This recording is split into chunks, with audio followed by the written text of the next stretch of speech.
Now, in discussing the intellectual problem of suffering, it's important that we keep in mind who has the burden of proof here. What we're considering here is an argument for atheism.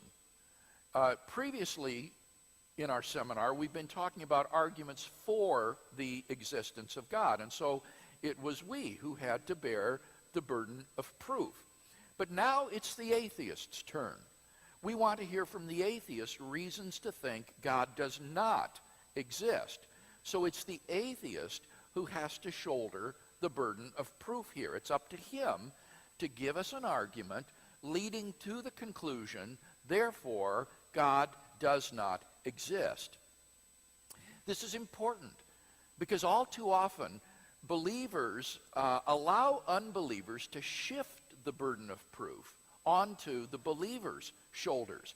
They'll say something like this: give me some good explanation for why God permits all the suffering in the world. And then he'll just sit back and play the skeptic at any possible explanations you might offer. And the atheist then winds up having to prove nothing.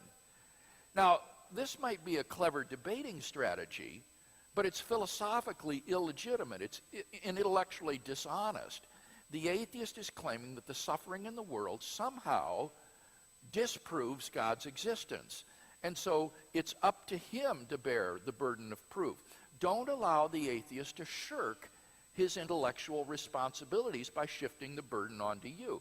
He's the one who claims that the coexistence of God and the evil in the world is somehow problematic, either impossible or improbable. So it's up to him to give the argument and to support its premises. It's the Christian's turn now to play the skeptic and to question whether the atheist has given us good arguments to show that God can't have a good reason for permitting the suffering in the world.